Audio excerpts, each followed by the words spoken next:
All right, everybody, Sylvia here, and I just had a fabulous time in Barranquilla. I had a wonderful ride into the city, and then I had a police escort to a recommended hotel.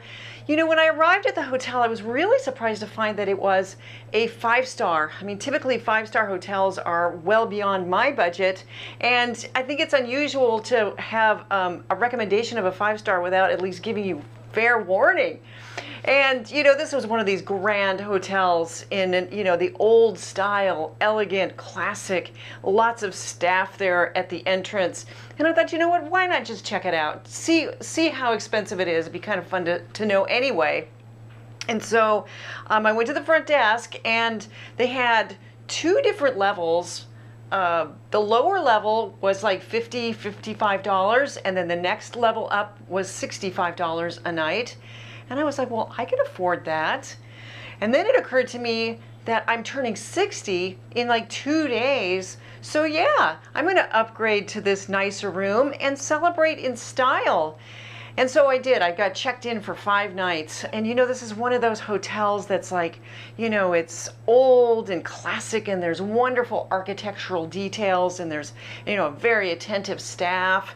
And I had, a bellhop guy who took all my bags up to my room, and he was just wonderful. And his name was Harley, and he kind of took care of me the whole time I was there. He would see me in the hall and, kind of do a detour and check in with me and make sure I was having a good time if I needed anything. And like the second day that I was there, I remembered that I had a flat tire coming into Barranquilla, and I thought, you know what, I should check on that and make sure there's still air in the tire. So I went it was like in this giant luggage storage room, and sure enough, the rear tire was flat again. And so I took the wheel off and got the tube out, and it was such a small puncture that I had to take the tube up to my room and dunk it in the water in the bathtub to find the puncture. It was so small. I actually ended up just throwing a new tube on it. But my buddy Harley, he got his hands dirty, and he helped me to put the wheel back on. These are the kind of things that happen at five-star hotels that are it's just so nice. There's areas of Barranquilla that are very dangerous, and so I didn't really feel comfortable just sightseeing on my own. I did go to a couple restaurants that were close to the hotel that were just fabulous. I kind of treated myself for my 60th birthday. And then on my birthday, the staff gave me a piece of cake and sang happy birthday to me. It was very, very sweet.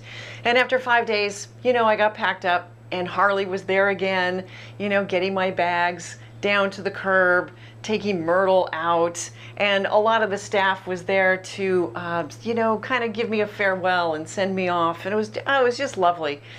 And I asked for a recommendation for the next town, like where I should go next, and they really didn't have a recommendation, and so I just kind of randomly picked the beach town of Santa Veronica, and didn't know anything about it, and I used my usual technique of finding the highest rated hotel on Google, which isn't always the fanciest hotel. It's the hotel that people just rate the most.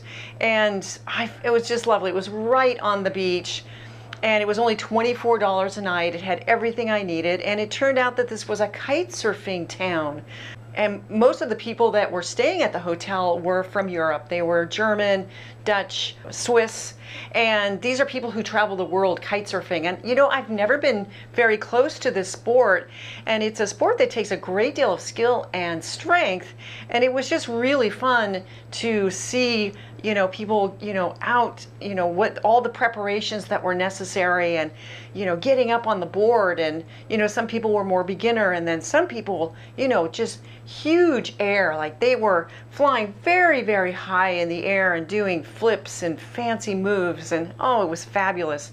And then this beach was like a little piece of paradise, and so I ended up staying for 3 nights, and then I moved on to the next beach town. And from here, I'm going to let the video speak for itself.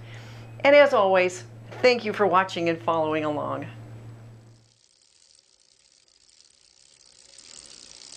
Come on, Myrtle. Let's go.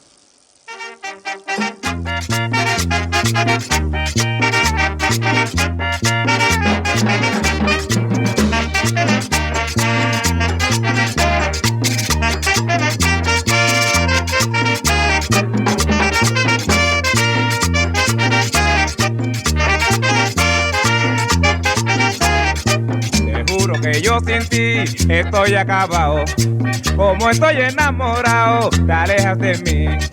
Como estoy enamorado, te alejas de mí. A pesar de que eres buena, me dejas por pobre. Como soy un hombre noble, yo sufro la pena. Como soy un hombre noble, yo sufro la pena.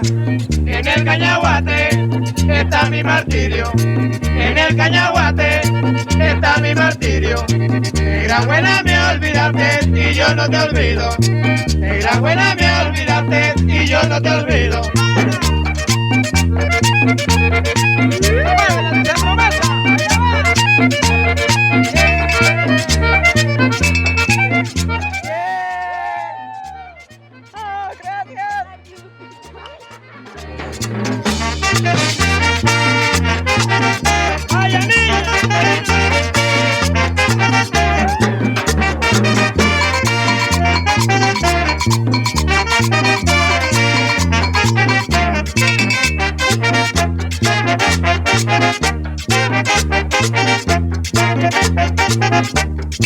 No dejes que yo me muera diciendo tu nombre, porque las cañaguateras matan a los hombres.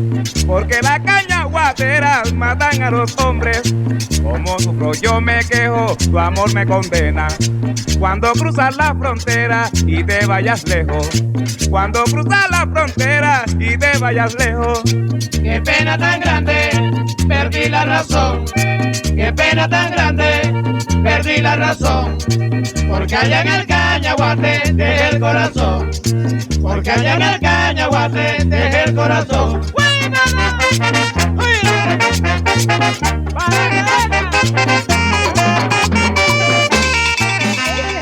are you going? Oh, okay, just go on. That's all right, because you see touring cyclists all the time. All the time. It's totally normal to see touring cyclists.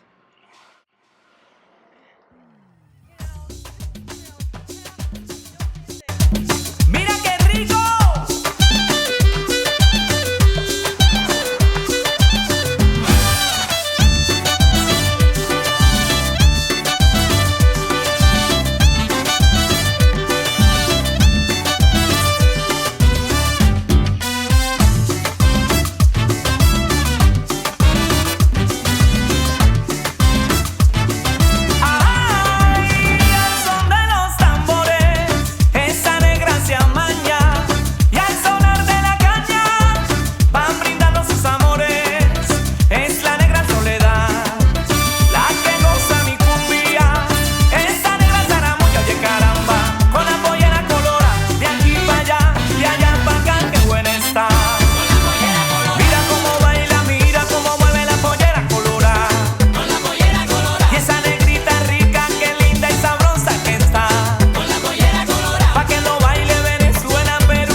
right, you guys, let's go check it out. Let's see what they got to offer. And hopefully they have a safe place for Myrtle too. All right, let's go.